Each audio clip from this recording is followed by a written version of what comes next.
Welcome, welcome, welcome. Welcome to the House of Medina, Canaanites, Islam of America, the House of Hashim, also Ishmaelites, Islam of America. With me, your very own, the Mufti, Isaiah Abdul Latif. Assalamu alaikum wa rahmatullahi wa barakatuh. Barakallahu feek. What is the meaning of human rights? This is what this video is about. Let's get ready to hear what's the meaning of human rights and the story of human rights. This is Scienceology channel. Assalamu alaikum wa rahmatullahi wa barakatuh. Enjoy.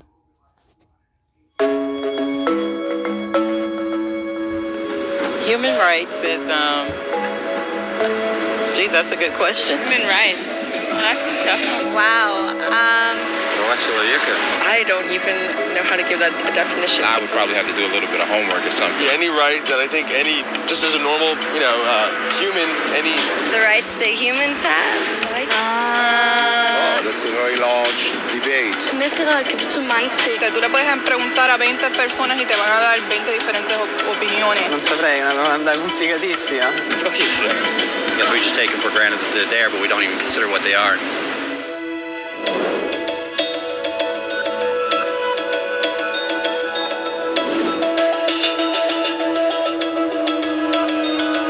Human rights are the rights you have simply because you're human. It's how you instinctively expect and deserve to be treated as a person, like the right to live freely, to speak your mind, and to be treated as an equal. There are many kinds of rights. Most apply to a certain group. But human rights are the only ones that apply to absolutely everyone, everywhere. That means kids, old people, poor people, basketball players, garbage men, rappers, teachers, Africans, Indians, Albanians, Christians, Muslims, Kabbalists, atheists, your mom, your dad, your next door neighbor, and you all have the exact same human rights. In other words, they're universal. But the question remains, what are they? Name the human rights? What the Okay, as you just heard she said, human rights is a universal thing. It's not just about what race you is, what tongue you is, what class you is in society. Not at all. Human rights is for all people around the world. Period. Now, this is my last time stopping the video. rights are? The right to live, equality between all peoples. Right to religion, the right to... Is there supposed to be a list somewhere I should be aware of? According to the United Nations, there are a total of 30 human rights, which are usually lumped together and called simply human rights. They're all listed out in the Universal Declaration of Human Rights, which is the world's most widely accepted document on the subject. But it was a long time in coming. At first, there were no human rights. If you were in with the right crowd, you were safe. If you weren't, well, you weren't. But then a guy named Cyrus the Great decided to change all that. After conquering Babylon, he did something completely revolutionary. He announced that all slaves were free to go. He also said people had the freedom to choose their religion, no matter what crowd they were a part of. He documented his words on a clay tablet known as the Cyrus Cylinder. And just like that, human rights were born. The idea spread quickly to Greece, to India, and eventually to Rome. They noticed that people naturally followed certain laws, even if they weren't told to. They called this natural law, but it kept getting trampled on by those in power. Not until 1,000 years later in England did they finally get a king to agree that no one can overrule the rights of the people, not even a king. People's rights were finally recognized, and they were now safe from those in power.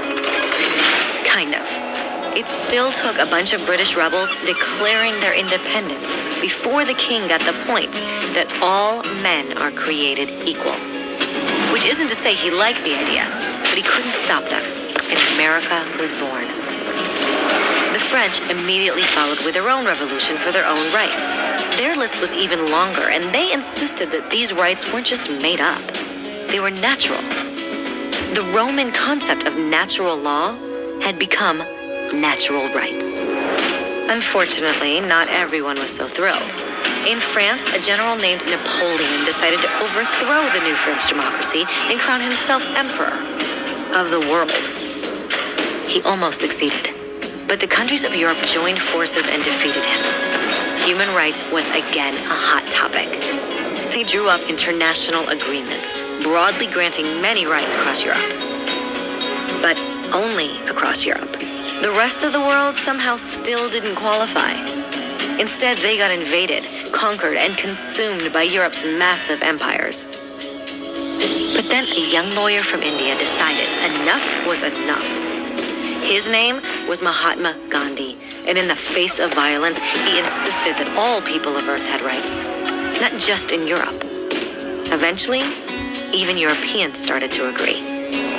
But it wasn't going to be that easy. 2 world wars erupted. Hitler exterminated half the Jewish population of Earth in horrifying Nazi death camps. And all told, 90 million people died. Never had human rights been so terrifyingly close to extinction. And never had the world been more desperate for change. So the countries of Earth banded together and formed the United Nations. Their basic purpose was to reaffirm faith in fundamental human rights, in the dignity and worth of the human person. But what were human rights? Were they the proclamations of Cyrus, the natural laws of Rome, the declarations of France? Everyone seemed to have a slightly different idea of what human rights should be. But under the supervision of Eleanor Roosevelt, they finally agreed on a set of rights that applied to absolutely everyone. The Universal Declaration of Human Rights. The French concept of natural rights had finally become human rights. So, in summary, at first, only a few lucky people had any rights, until one of those guys decided, hey, other people should have some rights too, which was great, except not everyone agreed. And it only took a few thousand years of fighting and declarations and more fighting until everyone finally agreed that human rights should apply to everyone. And they all lived happily ever after. Except for one little problem. If people have the right to food and shelter, why are 16,000 children dying of starvation every day? 1 every 5 seconds. If people have freedom of speech, why are thousands in prison for speaking their minds? If people have the right to education, why are over 1 billion adults unable to read? If slavery has truly been abolished, why are 27 million people still enslaved today? More than twice as many as in 1800. The fact is, when it was signed, the Universal Declaration of Human Rights did not have the force of law. It was optional. And despite many more documents, conventions, treaties, and laws, it's still little more than words on a page. So the question is, who will make those words a reality? I have a dream today. When Dr. King marched for racial equality, he was marching for rights that had been guaranteed by the United Nations for almost 2 decades. But still, he marched. When Nelson Mandela stood up for social justice in the 1990s, his country had already agreed to abolish such discrimination for almost 40 years. But still, he fought. Those who fight today against torture, poverty, and discrimination are not giants or superheroes. They're people. Kids, mothers, fathers, teachers, free-thinking individuals who refuse to be silent, who realize that human rights are not a history lesson. They're not words on a page. They're not speeches or commercials or PR campaigns. They are the choices we make every day as human beings. They are the responsibility we all share to respect each other, to help each other, and to protect those in need. Roosevelt said, "Where, after all, do universal human rights begin? In small places close to home. So close and so small that they cannot be seen on any maps of the world. Yet they are the world of the individual person, the neighborhood he lives in, the school or college he attends, the factory, farm, or office where he works. Such are the places where every man, woman, and child seeks equal justice, equal opportunity, equal dignity without discrimination. Unless these rights have meaning there, they have little meaning anywhere."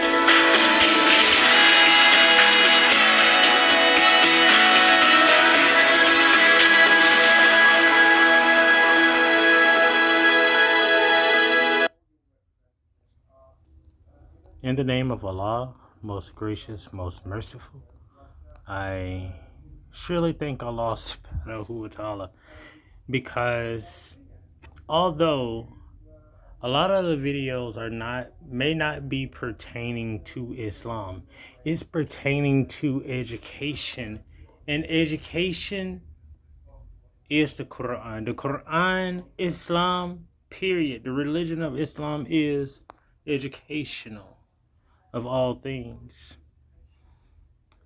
This needs to be told, because right now, what do we see in Israel and Gaza? War.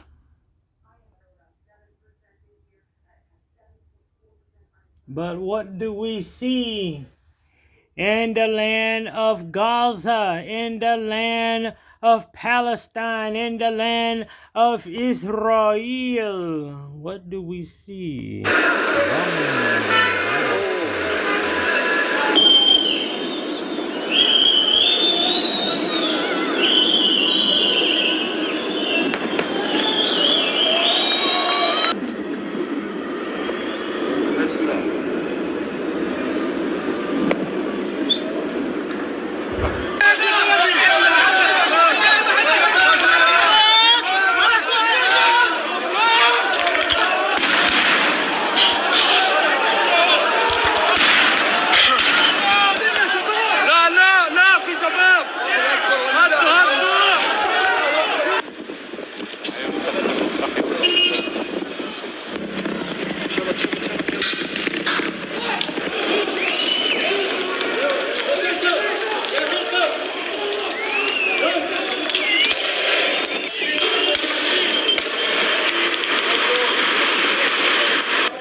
يلا ما هو بده يلف 5 كيلومتر ليرجع ورا المحسوب.